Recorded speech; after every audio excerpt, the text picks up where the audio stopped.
सुप्रभात प्यारे विद्यार्थियों। मैं रोहितास कुमार सैनी, केंद्रीय विद्यालय चूड़ा चांदपुर से। आज हम प्रारंभ करते हैं कक्षा 8 के लिए हिंदी विषय की पुस्तक वसंत भाग 3 का तीसरा पाठ, जिसका नाम है बस की यात्रा। देखिए प्यारे मित्रों, एक बहुत ही रोमांचक कहानी है, तो शुरू करते हैं इसको। हम 5 मित्रों ने तय किया कि शाम 4 बजे की बस से चलें। पन्ना से इसी कंपनी की बस सतना के लिए घंटे भर बाद मिलती है, जो जबलपुर की ट्रेन मिला देती है। सुबह घर पहुंच जाएंगे। हम में से 2 को सुबह काम पर हाजिर होना था, इसलिए वापसी का यही रास्ता अपनाना जरूरी था। लोगों ने सलाह दी कि समझदार आदमी इस शाम वाली इस बस में सफ़र नहीं करते। क्या रास्ते में डाकू मिलते हैं? नहीं, बस डाकिन हैं। बस को देखा तो श्रद्धा उम्र पड़ी खूब वयोवृद्ध थी, मतलब बहुत पुरानी हो गई थी। सदियों के अनुभव के निशान लिए हुए थी, इसलिए लोग इसमें सफ़र नहीं करना चाहते थे कि वृद्धावस्था में इसे कष्ट होगा। यह बस पूजा के योग्य थी, उस पर सवार कैसे हुआ जा सकता है। बस कंपनी के एक हिस्सेदार भी उसी बस से जा रहे थे। हमने उनसे पूछा, यह बस चलती भी है? वह बोले, चलती क्यों नहीं जी, अभी चलेगी। हमने कहा, वही तो हम देखना चाहते हैं, अपने आप चलती है यह? हाँ जी, वो कैसे चलेगी? गजब हो गया, ऐसी बस अपने आप चलती है। हमें आगा पीछा करने लगे, मतलब उसको चारों तरफ से देखने लगे, आगे पीछे से। डॉक्टर मित्र ने कहा, डरो मत, चलो, बस अनुभवी है, नई नवेली बसों से ज़्यादा विश्वसनीय है, हमें बेटों की तरह प्यार से गोद में लेकर चलेगी। हम बैठ गए। जो छोड़ने आए थे वे इस तरह देख रहे थे जैसे अंतिम विदा दे रहे हैं। उनकी आंखें कह रही थी, आना जाना तो लगा ही रहता है, आया है सो जाएगा, राजा रंग फकीर।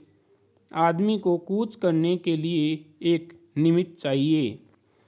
इंजन सचमुच स्टार्ट हो गया, ऐसा जैसी सारी बस ही इंजन है और हम इंजन के भीतर बैठे हैं। कांच बहुत कम बचे थे, जो बचे थे उनसे हमें बचना था। हम फौरन खिड़की से दूर सरक गए। इंजन चल रहा था, हमें लग रहा था कि हमारी सीट के नीचे इंजन है। बस सचमुच चल पड़ी और हमें लगा कि यह गांधी जी के असहयोग और सविनय अवज्ञा आंदोलनों के वक्त अवश्य जवान रही होगी। उसे ट्रेनिंग मिल चुकी थी, हर हिस्सा दूसरे से असहयोग कर रहा था। पूरी बस सविनय अवज्ञा आंदोलन के दौर से गुजर रही थी। सीट का बॉडी से असहयोग चल रहा था। कभी लगता सीट बॉडी को छोड़कर आगे निकल गई है, कभी लगता कि सीट को छोड़कर बॉडी आगे जा रही है। 8-10 मील चलने पर सारे भेदभाव मिट गए।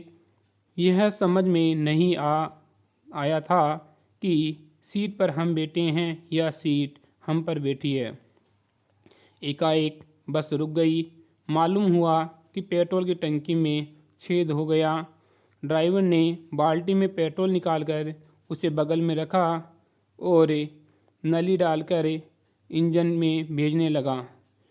अब मैं उम्मीद कर रहा था कि थोड़ी देर बाद बस कंपनी के हिस्सेदार इंजन को निकालकर गोद में रख लेंगे, उसे नली से पेट्रोल पिलाएंगे, जैसे माँ बच्चे के मुंह में दूध की शीशी लगाती है। बस की रफ्तार अब 15-20 मील हो गई थी। मुझे उसके किसी हिस्से पर भरोसा नहीं था। ब्रेक फेल हो सकता है, स्टीयरिंग टूट सकता है, प्रकृति के दृश्य बहुत लुभावने थे। दोनों तरफ हरे भरे पेड़ थे जिन पर पक्षी बैठे थे। मैं हर पेड़ को अपना दुश्मन समझ रहा था। जो भी पेड़ आता डर लगता कि इससे बस टकराएगी। वह निकल जाता तो दूसरे पेड़ का इंतज़ार करता। झील दिखती तो सोचता कि इसमें बस गोता लगा जाएगी। एकाएक फिर बस रुकी। ड्राइवर ने तरह तरह की तरकीबें की पर वह चली नहीं। सविनय अवज्ञा आंदोलन शुरू हो गया था। कंपनी के हिस्सेदार कह रहे थे, बस तो फर्स्ट क्लास है जी, यह तो इत्तेफाक की बात है। क्षीण चांदनी के वृक्षों की छाया के नीचे वह बसें बड़ी दयनीय लग रही थी। लगता जैसे कोई वृद्धा थक कर बैठ गई हो। हमें गलानी हो रही थी कि बेचारी यह लदगरे हम चले आ रहे हैं। अगर इसका प्राणांत हो गया तो इसे बियाबान में हमें इसकी अंत्येष्टि करनी पड़ेगी। हिस्सेदार साहब ने इंजन खोला, कुछ सुधारा, बस आगे चली। उसकी चाल और कम हो गई थी। धीरे धीरे वरदा की आंखों की ज्योति जाने लगी। चांदनी में रास्ता टटोलकर वह रेंग रही थी। आगे या पीछे से कोई गाड़ी आती दिखती तो एकदम किनारे खड़ी हो जाती और कहती, निकल जाओ बेटी। अपनी तो वह उम्र ही नहीं रही। एक पुलिया के ऊपर पहुंचे ही थे कि एक टायर फिस करके बैठ गया। वह बहुत जोर से हिलकर थम गई। अगर स्पीड में होती तो उछलकर नाले में गिर जाती। मैंने उस कंपनी के हिस्सेदार की तरफ पहली बार श्रद्धाभाव से देखा। वह टायरों की हालत जानते हैं, फिर भी जान हथेली पर लेकर इसी बस से सफ़र कर रहे हैं। उत्सर्ग की ऐसी भावना दुर्लभ है। सोचा, इसे आदमी के साहस और बलिदान भावना का सही उपयोग नहीं हो रहा है। इसे तो अतिक्रांतिकारी आंदोलन का नेता होना चाहिए। अगर बस नाले में गिर पड़ती है और हम सब मर जाते हैं तो देवता बाहें पसारे उसका इंतज़ार करते, कहते, वह महान आदमी आ रहा है जिसने एक टायर के लिए प्राण दे दिए। मर गया पर टायर नहीं बदला। दूसरा घिसा टायर लगाकर बस फिर चली। अब हमने वक्त पर पन्ना पहुंचने की उम्मीद छोड़ दी थी। पन्ना कभी भी पहुंचने की उम्मीद छोड़ दी थी।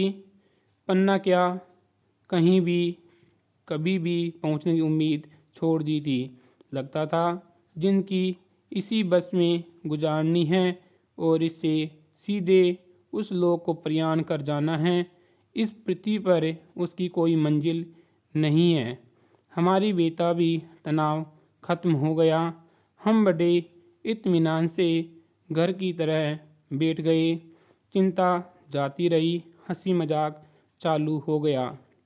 तो यह कहानी थी एक बहुत ही पुरानी बस की, जिसे लिखा है हरिशंकर परसाई ने। अब हम देखते हैं इस पाठ से संबंधित कुछ प्रश्न।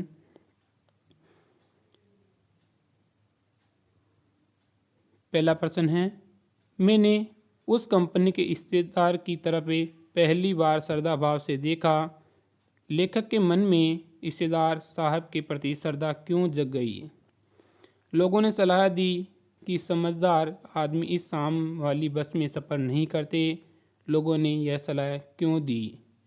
तीसरा प्रश्न है, ऐसा जैसे सारी बस ही इंजन है और हम इंजन के भीतर बैठे हैं। लेखक को ऐसा क्यों लगा?